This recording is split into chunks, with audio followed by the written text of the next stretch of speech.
हाँ भाई, आज हम +1 फिजिक्स लॉज ऑफ मोशन है, इसके अंदर हम आज डिस्कस करेंगे apparent weight of man in lift या एलिवेटर। देखो, apparent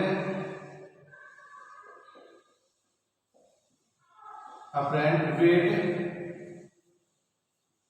of man in lift या एलिवेटर।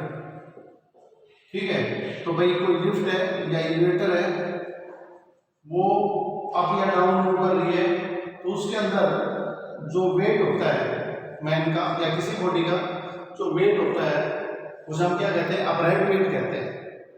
अपरेंट वेट का मतलब होता है एट परसेंट, और एट परसेंट वेट है वो अपरेंट वेट होता है। वो ट्रू वेट के बराबर भी हो सकता है, ट्रू वेट के से ज्यादा भी हो सकता है, ट्रू वेट से कम भी हो सकता है, और वेट 0 भी हो सकता है। ठीक है, तो इसके केस है, केस फर्स्ट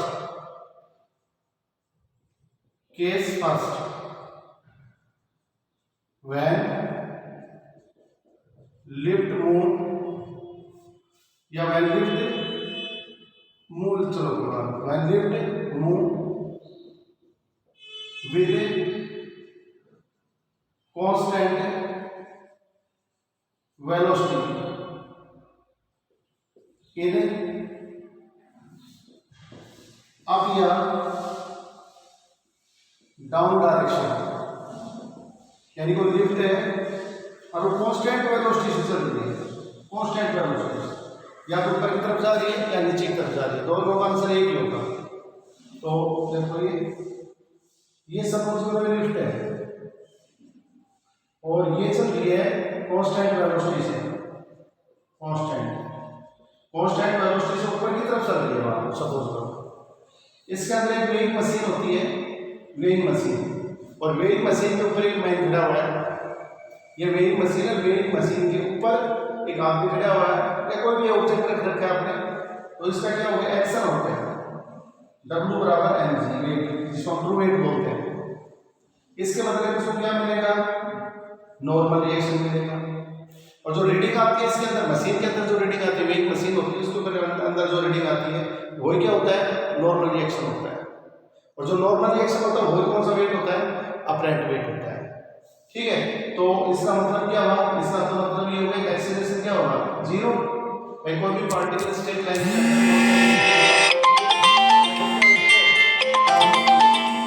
अब या डाउन होती है, इसके अंदर अप या डाउन होती है, उस केस में एक्सीलरेशन क्या होता है? 0 होता है। Then total force on man is given by, total force कितना हो जाएगा? F इक्वल, ये हमें पता है, दो फोर्स एक ऊपर की तरफ लग रही है, नीचे की तरफ लग रहा है, अपोजिट डायरेक्शन। सपोज करो बॉडी ऊपर की तरफ जा रही है, तो क्या करेंगे? R माइनस mg, और बॉडी नीचे की तरफ जा रही है तो mg माइनस r, तो सब ऊपर जा रही है तो r माइनस mg। अब न्यूटन का सेकंड लॉ क्या कहता है? F इक्वल टू क्या होता है? ma होता है, तो ma is equal to r minus mg। ये न्यूटन के सेकंड लॉ के अकॉर्डिंग है ma, यानी टोटल मास कितना है? एक्सीलरेशन कितना है? a, तो टोटल फोर्स कितना लगेगा? F। हियर यहाँ पर एक्सीलरेशन इज इक्वल टू क्या है? 0। क्यों? क्योंकि v बराबर क्या है? कांस्टेंट है, यानी वेलोसिटी है वो क्या है? कांस्टेंट। एक्सीलरेशन क्या होगा? 0 होगा। अब इसके बाद में है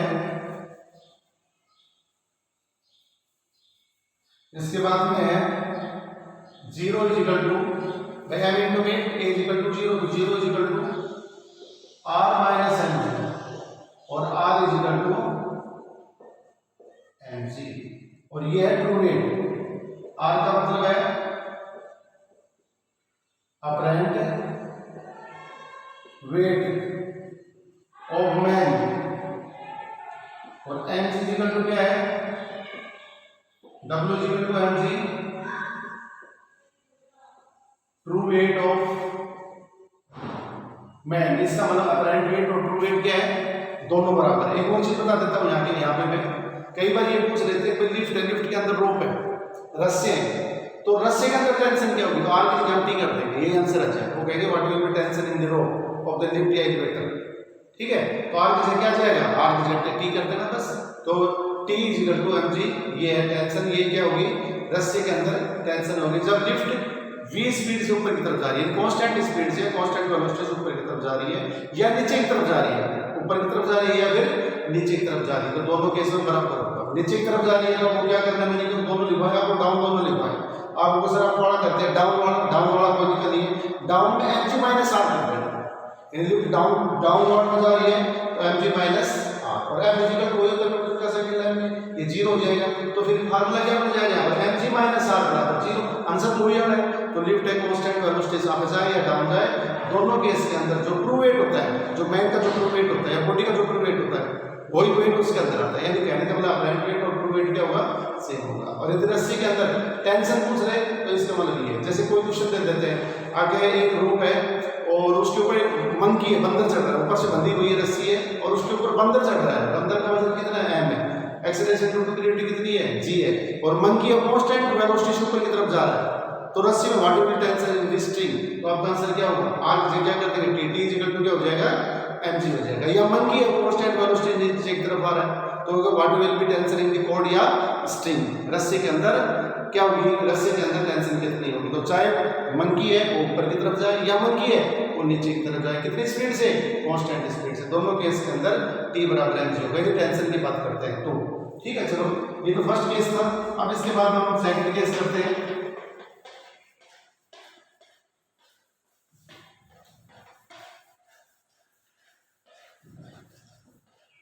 अब देखो सेकंड केस के अंदर क्या है, केस सेकंड, वो तो फर्स्ट केस था,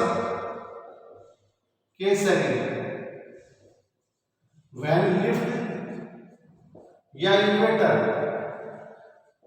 एट रेस्ट, लिफ्ट या इन्वर्टर किसके अंदर है भाई, रेस्ट के अंदर है, तो क्या करेंगे, डायग्राम बना, यही कोई लिफ्ट है ये एलिवेटर है, लिफ्ट या एलिवेटर, यहाँ पर वेइंग मशीन रखी हुई है, उसके ऊपर आदमी बैठा हुआ है और ये इसका क्या होगा, वेट हो गया mg, ये नॉर्मल रिएक्शन हो गया, v इक्वल टू 0 मतलब रेस्ट करता है, तो एक्सीलरेशन भी क्या हो जाएगा इसके अंदर, बताओ, एक्सीलरेशन इक्वल टू, एक्सीलरेशन में हमें बराबर क्या कर देंगे 0, एक्सीलरेशन भी 0 है भाई, कोई भी पार्टिकल रेस्ट में है तो वेलोसिटी 0 तो एक्सीलरेशन क्या होगा, एक्सीलरेशन भी 0 होगा। देन टोटल फोर्स, ये मास m है, मास है, टोटल फोर्स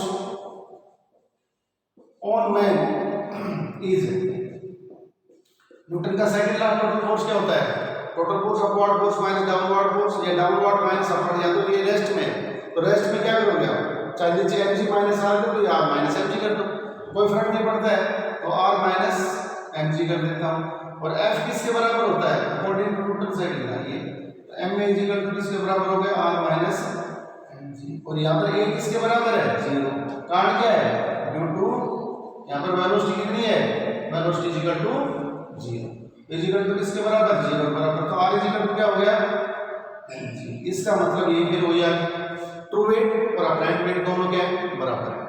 यदि मंकी की बात आ जाए, यहाँ पर आगे एक स्ट्रिंग है और उसके ऊपर एक मंकी है, वो लटका हुआ है, न ऊपर जा रहा है न नीचे जा रहा है, तो रस्सी के अंदर टेंशन कितनी होगी, रस्सी के अंदर टेंशन mg, ऐसे मान लीजिए इसके कोड है, रस्से इसके, मान लो इसके मैन की बजाय रस्से देते हैं, लिफ्ट है उसके अंदर कोड है, रस्से हैं और उस रस्सों के अंदर टेंशन क्या होगी, लिफ्ट खड़ी हुई है तो रस्सों में टेंशन कितनी हो जाएगी, टी इक्वल टू क्या कर दोगे mg, तो कहने का मतलब है लिफ्ट खड़ी हुई है तो उसके अंदर ट्रू वेट और अपराइट वेट क्या होता है बराबर होता है। यदि लिफ्ट कांस्टेंट स्पीड से आप या डाउन जा रही है तब भी ट्रू वेट और अपराइट वेट दोनों क्या होते हैं बराबर होते हैं। ये केस सेकंड था। अब आता है केस थर्ड आता है, अगर लिफ्ट है वो कांस्टेंट एक्सीलरेशन से ऊपर की तरफ जा रही है, ठीक है, तो उसके अंदर कितना वेट होगा, case third when lift move with uniform acceleration in upward direction, upward direction. Lift है वो कहां जा रही है, लिफ्ट है ऊपर की तरफ जा रही है, लेकिन किसके साथ, कांस्टेंट एक्सीलरेशन के साथ। अब देखो इक्वेशन ऑफ मोशन क्या होगी लिफ्ट की, ये लिफ्ट है, ये कांस्टेंट एक्सीलरेशन से ऊपर की तरफ जा रही है, ये वही मैन है और ये मशीन के ऊपर है, W बराबर mg हो गया, ये नॉर्मल रिएक्शन होगा। ठीक है, अब क्या होता है, टोटल फोर्स ऑन मैन, यहां पर इक्वेशन ऑफ मोशन भी कह सकते हैं, equation of motion of man या equation of motion of lift, ये भी कह सकते हैं। तो total force on man is given by F equal to, lift कहां जा रही है, ऊपर की तरफ, इसका ये फोर्स जाता है इधर में, तो R माइनस mg, और F किसके बराबर है, ma के बराबर है, यहाँ पर ma इक्वल टू क्या करेंगे, R माइनस mg, और R इक्वल टू क्या हो गया, mg प्लस इस साइड में जाएगा ना तो mg, ये फार्मूला बन गया हमारा, और R किसके बराबर हो गया, m बाहर निकालते g प्लस में, ये देखो इसके अंदर इफेक्टिव एक्सीलरेशन देखो क्या है, इफेक्टिव एक्सीलरेशन g प्लस में है, मतलब g की वैल्यू हम 9.8 लेते हैं, अब नियर द सरफेस, ठीक है, 10 ले ली मैंने, और मैं कह रहा हूं 2 मीटर पर सेकंड की स्पीड से लिफ्ट ऊपर जा रही है, तो टोटल कितना हो गया acceleration, effective acceleration, resultant acceleration कितना होगा 10/12। इसका मतलब सीधी सी बात है भाई, m × 12 करोगे जब मतलब बढ़ेगा ना, इसका मतलब है अपरेंट वेट क्या होगा, इसके अंदर इंक्रीज होगा, तो apparent weight will be more than the true weight, so r greater then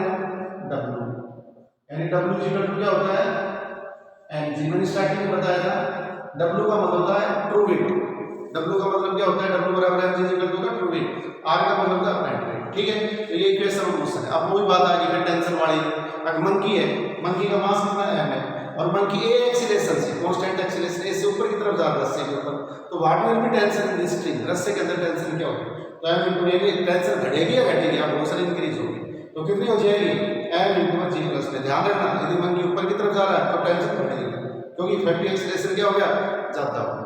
ठीक है, और ऐसे ही है, जब उसके अंदर क्या नाम लिफ्ट है, लिफ्ट ऊपर की तरफ जा रही है, तो उसके जो कोर्ड्स होते हैं, उसके रस्से होते हैं, उनके स्ट्रिंग्स होती है, ठीक है, उनके रोप होते हैं, उसके अंदर टेंशन क्या होगी, इंक्रीज होगी, डिक्रीज होगी, इंक्रीज होगी। क्यों इंक्रीज होगी, क्योंकि इफेक्टिव एक्सीलरेशन इंक्रीज हो रहा है, g प्लस में ए है, रिजल्टेंट एक्सीलरेशन g प्लस में ए है। इसका मतलब है चाहे वो लिफ्ट हो, लिफ्ट के अंदर कोर्ड के अंदर भी टेंशन पूछ रहे तो r की जगह t कर देना, मैं बार बार कर रहा हूं, r की जगह पर क्या है, t बराबर है m इनटू g प्लस में। जब न्यूमेरिकल्स आते हैं, आईआईटी पीएमटी में सवाल आते हैं, तो उसके अंदर जब क्वेश्चन पूछे जाते हैं तो टेंशन पूछ रहे, what will be resultant tension in the cord, cord के अंदर टेंशन कितनी होगी। ठीक है, तो इस तरह से आप इसको सोल्व कर सकते हैं। r की जगह क्या लिख देंगे, t लिख देंगे। तो ये था कौन सा केस था, ये था थर्ड केस।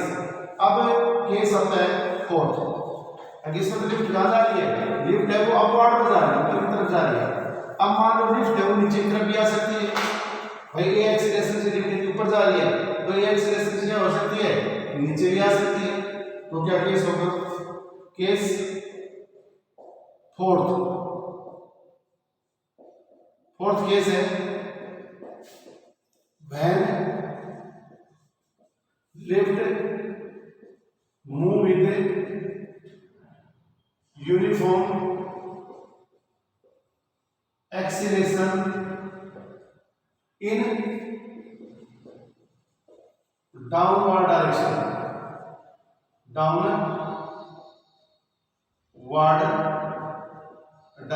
मान लो लिफ्ट है वो नीचे की तरफ आ रही है, ऊपर की बजाय किधर जा रही है, नीचे की तरफ आ रही है, कितने a एक्सीलरेशन के साथ। तो यही वो लिफ्ट है भाई, ये लिफ्ट या इक्वेटर है, ये वेइंग मशीन है, वेइंग मशीन के ऊपर मैन है या कोई भी ऑब्जेक्ट रख रखा आपने, ये इसका ट्रू वेट है mg, और ये इसके मतलब क्या होगा, नॉर्मल रिएक्शन। जब हॉरिजॉन्टल सरफेस पे होते हैं तो मैंने बता रखा है एक्शन और नॉर्मल रिएक्शन में कितने के एंगल होते हैं, 180 के एंगल होते हैं। ठीक है, लिफ्ट है वो a एक्सीलरेशन से नीचे की तरफ आ रही है, किधर आ रही है a, तो नेट फोर्स भी किधर लगेगा, बराबर mg। तो नेट फोर्स भी नीचे की तरफ लगेगा कि नहीं लगेगा, लिफ्ट जिधर जाएगी नेट फोर्स उधर ही लगेगा। अब यहां पर क्या करेंगे, then total force on man is, तो F is equal to equation of motion man या लिफ्ट की कितनी हो जाएगी, डाउनवर्ड है ना, तो mg माइनस r, और F किसके बराबर है, ma के बराबर है according to Newton second law. तो ma इज इक्वल टू क्या हो गया, mg माइनस r, और r इज इक्वल टू किसके बराबर हो गया, m into g minus r। Solve करके देना, इसको इधर लाओगे प्लस का बन जाएगा, उस साइड में माइनस। अब बताओ मैं को what will be resultant acceleration, effective acceleration या रिलेटिव एक्सीलरेशन क्या हो गया, आपका क्वेश्चन कब हो गया, तो इफेक्टिव एक्सीलरेशन कब हो गया, हमने g की वैल्यू 10 ले ली और एक्सीलरेशन है वो 2 मीटर पर सेकंड की स्क्वायर है, तो इसका मतलब क्या होगा, इफेक्टिव एक्सीलरेशन कितना होगा, 8 होगा। इसका मतलब इसका जो वेट होगा वो क्या होगा, 100 r लेस देन w, ठीक है। w का मतलब तो पता ही है mg, ये इसका मतलब है अपरेंट वेट होगा वो क्या होगा, कम होगा, ट्रू वेट क्या होगा, ज्यादा होगा। तो कोई भी लिफ्ट है और ए एक्सीलरेशन से नीचे की तरफ आ रही है और आप वेइंग मशीन में खड़े हुए हो, तो वेइंग मशीन के अंदर जो रीडिंग आएगी, यानी उसमें जो 1 2 3 4 नंबर नहीं आते, जो हम खड़े होते हैं उसके ऊपर जो उसको रीडिंग आती है, तो वो जो रीडिंग आएगी ना वो उसके एक्चुअल वेट से कम आएगी। या यहाँ पर हम स्प्रिंग बैलेंस भी लगा सकते हैं, एक स्प्रिंग बैलेंस होती है वो इसको हैंग करती है यहाँ पे और उसके नीचे को ऑब्जेक्ट लटका दिया आपने, या आप लटक के मार हैंग होगे नीचे, तो आप जब लिफ्ट नीचे की तरफ आएगी तो उसमें जो रीडिंग आती है, जो पॉइंटर होता है उसमें जो वैल्यू आएगी ट्रू वेट से क्या आएगी, कम आएगी। अब इसमें यही पूछ रहे हैं अगर ये जो रोप है, इसकी जो लिफ्ट की रोप है उसके अंदर टेंशन क्या होगी, तो आगे से हम क्या करते हैं, टी करते हैं, बस यही तो है। तो T is equal to m into g minus a, यानी इफेक्टिव टेंशन क्या होगी, कम होगी, रस्सी के अंदर जो है वो ट्रू टेंशन से कम होगी। ऐसे जैसे सपोज करो मंकी है, ऊपर पेड़ के कोई रस्सा बंधा हुआ है और मंकी है वो m उसका मास है और a एक्सीलरेशन से कांस्टेंट a एक्सीलरेशन से मंकी नीचे की तरफ उतर रहा है, नीचे की तरफ आ रहा है, तो इसका मतलब टेंशन क्या होगी, रस्से के अंदर टेंशन होगी वो क्या होगी, कम होगी। तो ये तो फोर्थ केस था। अब इसके बाद में आता है फिफ्थ केस। फिफ्थ केस में क्या होता है, अगर लिफ्ट है वो फ्री फॉल हो जाती है, मतलब उसके जो रोप्स हैं, उसके रस्से हैं वो क्या होते हैं, टूटते हैं। या मान लो पेड़ की रस्सा बंधा हुआ है और उस पे मंकी आपको नीचे आ रहा है, ऊपर जा रहा है, ऊपर जा रहा है, लेकिन रस्सा अचानक टूट जाता है। जैसे रस्सा टूटेगा तो आप जब मंकी गिरेगा वो कैसे गिरेगा, फ्री फॉल गिरेगा। ऐसे ही जब लिफ्ट के रस्से टूट जाते हैं तो इसका मतलब लिफ्ट है वो नीचे गिरेगी, वो कैसे गिरेगी, फ्री फॉल कंडीशन में रहेगी। ये केस नंबर है fifth, when lift is free fall. Free fall का मतलब होता है जैसे आप चल रहे हो, स्लिप हो गया, पैर स्लिप हो गया, नीचे गिरे, वो फ्री फॉल कंडीशन होती है, ठीक है। अचानक कहीं पर चलते चलते आपके हाथ में कोई चीज फिसल के नीचे गिर गई, आपके हाथ में पेन आपके हाथ से नीचे गिरेगा, तो जैसे ही वो आप से वो लूज हो जाती है, तो क्या कुछ कंडीशन में चला जाता है, वो free fall condition. Lift is free fall. तो इसके अंदर क्या होता है, a is equal to acceleration जो होता है वो किसके बराबर होता है, एक्सीलरेशन सॉरी a और g और a, इस कंडीशन में क्या होता है, a और g बराबर होता है। फ्री फॉल के अंदर कोई भी चीज आपके हाथ से कोई चीज गिर जाती है तो इसका मतलब उसका a और g बराबर होता है। अब चल रहे हो और चलते चलते आपका पैर फिसल गया, आप गिर गए, तो इसका मतलब आपका a और g क्या होता है, बराबर होता है, तो उसको हम क्या बोलते हैं, फ्री फॉल बोलते हैं। तो when lift is free fall, तो या इसके अंदर ये मान ये डायग्राम है लिफ्ट का है, यहाँ पे a बराबर g मतलब फ्री फॉल कंडीशन। कैसी कंडीशन है भाई, ये free fall condition.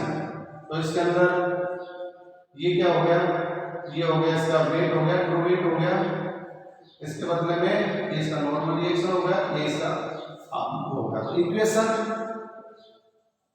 Of motion in downward direction,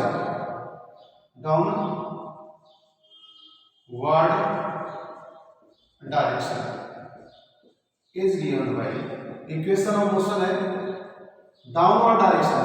downward direction अभी तो आपने की है, r is equal to m into क्या होता है, g माइनस a, यही तो था डाउनवर्ड में, और अपवर्ड में क्या होता है, g प्लस में a। ये इक्वेशन मोशन डाउनवर्ड के अंदर, हेयर ए और जी दोनों क्या है, बराबर है। So R is equal to M into G minus G, cancel out होगा, इज इक्वल टू क्या है, 0। ये नॉर्मल रिएक्शन कितना हो गया इसका, 0। इसका मतलब है वेटलेस,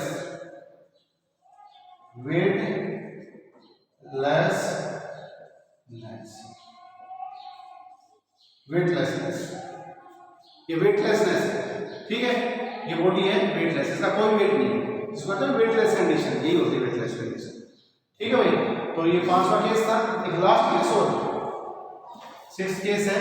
अब यदि ए की वैल्यू ज्यादा हो और जी की वैल्यू क्या हो, कम हो, यानी लिफ्ट है वो नीचे की तरफ आ रही है, लेकिन उसके अंदर क्या ज्यादा है, उसके अंदर एक्सीलरेशन ड्यू टू ग्रेविटी हो कम है, और acceleration due to applied force है वो क्या है, ज्यादा है, ठीक है। तो केस 6th है, when lift move in upward direction, किसके साथ, with a greater than z, यानी एक्सीलरेशन ड्यू टू ग्रेविटी हो कम है और a है एक्सीलरेशन है बाय एक्सटर्नल फोर्स है वो क्या है, ज्यादा है। तो ये है यहाँ लिफ्ट है, यहाँ पे ए ऊपर की तरफ, लेकिन ए है ना वो जी से बड़ा है, तो ये W हो गया mg। देखो अब बॉडी कहां जा रही है, ऊपर की तरफ जा रही है, then equation of motion in upward direction, कौन सी डायरेक्शन में, upward direction, is given by, formula क्या हो जाएगा भाई, अपवर्ड का क्या होता है बताओ, इस सॉरी भाई अपवर्ड में नहीं बेटा, सॉरी डाउनवर्ड में चल रहा है ना, केस फिफ्थ है, मूव इन अपवर्ड नहीं बेटा, डाउनवर्ड डाउनवर्ड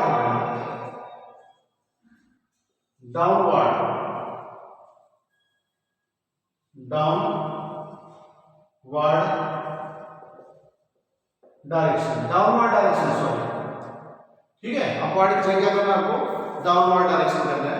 तो equation of motion in A downward direction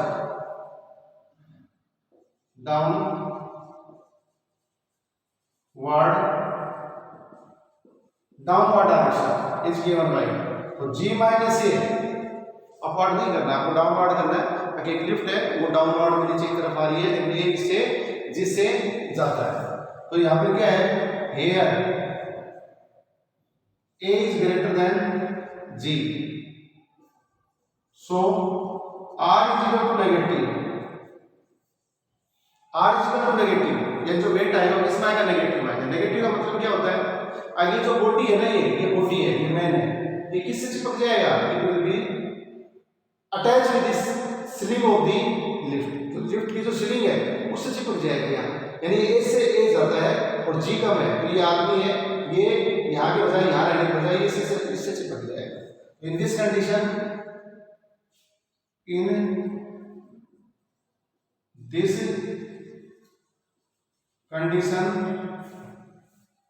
इस कंडीशन में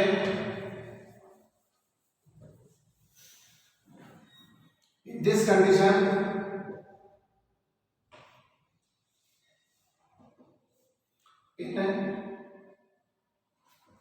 in this condition man will be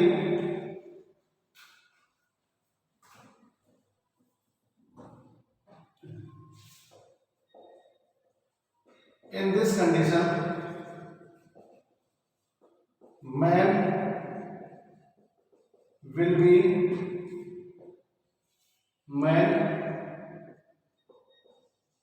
will be stick with the ceiling of lift या एलिवेटर। इस कंडीशन के अंदर इस कंडीशन के अंदर आदमी है वो किस चिपक जाएगा, किससे हेड हो जाएगा, जो एलिवेटर या लिफ्ट है उसकी सीलिंग के साथ है वो चिपक जाएगा उससे। ठीक है भाई, तो ये था upright wait of man in lift या एलिवेटर। ठीक है भाई, थैंक्स।